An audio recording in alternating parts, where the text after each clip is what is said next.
Hey, what's up? Jamie here. And this morning I wanted to share something with you that I hope literally begins to change your life today. So a lot of people talk about mindset, but one of the questions is okay, what does that even mean? How do I use mindset to change my life, to change my career, to improve things? And so that's what the focus of this short video is going to be on. So when someone says mindset, think of it as how you perceive the world, how you think about things, how you respond to things, your beliefs and your values. Like all of that is how you perceive the world and make sense of things. That is your mindset. And you could have two people that see something and experience it completely differently because they have different mindsets. Simple example that we're all aware of. Someone says, let's go on the roller coaster. You've got one kid who freaks out and is like, you're never getting me on that thing. And then you've got another kid who views that as like the most thrilling, exciting thing in life. Different mindsets. So we're not born with a mindset.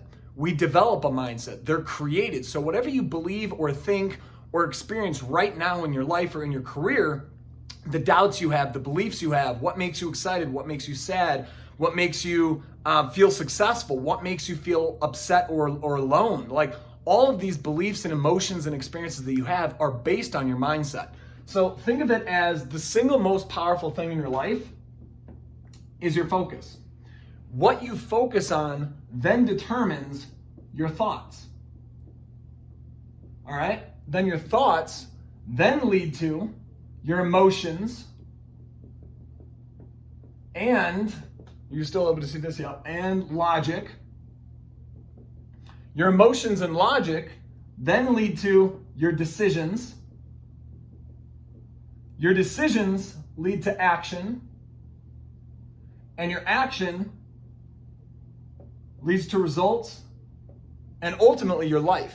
So if right now you don't have the results, or you're not building, or you're not progressing in a way that you want, it sounds ridiculous, but it literally comes all the way back to what you focus on and what you think about. Because what you focus on and what you think about is what's determining your emotions and your logic. And so wherever you feel unsatisfied in your life, or wherever you feel that you're not successful in life, it's because you're focusing on negative things, or you're focusing on things that are outside of your control. And so that's going to lead to the next thing that I want to share with you. So this is how you can begin to actually use this every single day in your life, how you can begin to change and transform your career, your life, your relationships, your finances, your health and fitness, like any area of your life. You can use this to begin to change your life. So there are 3 areas of focus. So, could you see that? Yeah, all right. So the first is control. So for anything in our life, we can think about and control certain things. So if we have the ability to control something, it means that there's a cause-effect relationship. So cause and effect. If I do X, Y is going to happen. If I take action on this thing, I'm going to get an outcome because I directly did it. I took the action, I changed the thing, the situation, or I bought the book, I learned the knowledge. Like I went to the gym, I changed my health, I changed how I eat, I invested instead of spend. Like there are things that we control. Now then there's things that we influence. Now these are things like the simple example here. Most of the problems that people have in their life are their relationships or their conflicts with other people. We cannot change other people. No matter how hard we try, we cannot make someone love us. We cannot change someone's mind in terms of willfully change their mind. I mean, there's the extreme examples where you force someone to do it through violence or through whatever, but that's not really changing their mind. That's forcing their hand. So no matter what, we cannot change other people. They have to want to change themselves. So we can influence other people, but we cannot make up their mind for them. And that's kind of like if you think of 1984, any of those, crazy dystopian movies, it's the government completely controls everything, but people still have their freedom of thought. And that's because you can't change someone's mind. So these two are what we actually can take action on. But then there's this third bucket, which is no control or influence. We do not control the thing. We don't control whatever else is going on. So simple example, COVID, politics, the environmental changes. I mean, We can influence, we can control our own individual actions. But there are these massive things that we can't control and we can't directly influence. Now, there are usually a single small way that we can influence this. And so I'll give an example, like politics. I don't care if you're left or right or in the middle or up or down, like whatever you are, we can vote. But that's it. Unless you want to be an activist and go out there and create parades and all that stuff, well, then you can control. But for people to get into arguments with their friends, with their family, with other colleagues, with people, if anything, they're just destroying relationships. And same thing with COVID. It's people have been consuming news and all these other things. And it's like, it's one thing to be informed, like get the information, make a decision and begin to change your life. But it's a whole nother thing to be consuming news every single day. That's just, murders, stabbings, plane crashes, a falling apart economy, people, open shootings. They're like, if you look at the news is meant to capture your attention because the media is paid for eyeballs. If you look at the news, most of the news is pretty negative and it's not serving us. It's not improving our lives. And even more importantly, is most of the stuff is stuff that we can't control. And so most people spend like 90% of their life on things that they have literally no control over.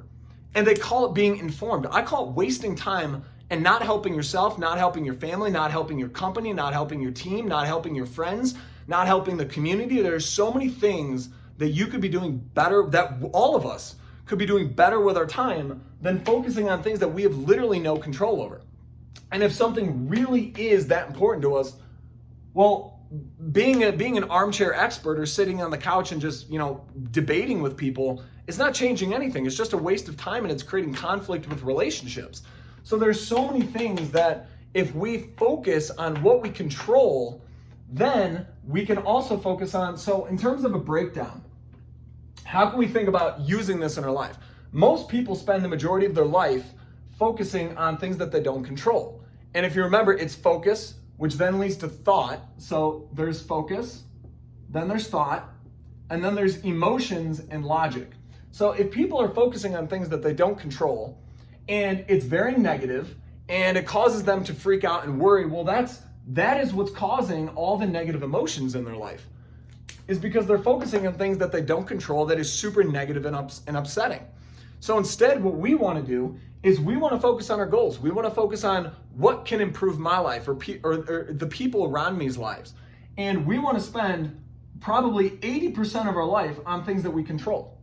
And then we want to spend maybe 19% on things we can influence, and then 1% on things that we don't control. And even better is, when we focus on something that we can control, it means we can actually take action on it and make progress. If we're upset with something, we can take action on it, begin to make progress, feel better about ourselves, and we feel inspired to keep going because we actually can do something about it. When we feel that we don't have control over something or we can't influence something, when we feel trapped in this bucket, that's when people feel depressed. That's when people feel helpless. That's when people feel sad or totally unmotivated because they're like, why even try? Why? It's not worth it because I can't do anything. So I hope this was helpful in terms of what you focus on and what you think about is creating your emotions.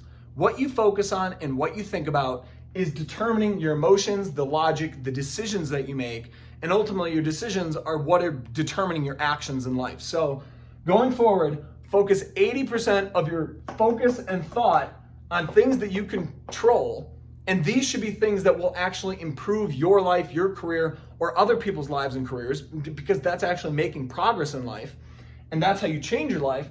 And if you can't control it, focus on how can I influence it. Now, you're going to hit a certain point where you've done everything you can to influence it.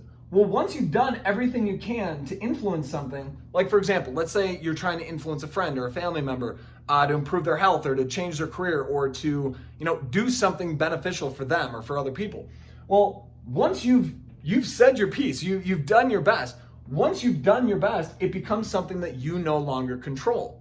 So at that point, we want to go right back to what do we control? And we want to live primarily out of what we control in our lives, in our careers, in our relationships. So go out there, focus on things that you actually can control and influence, and do not waste your life emotionally or logically on things that we do not control. Hope this was helpful.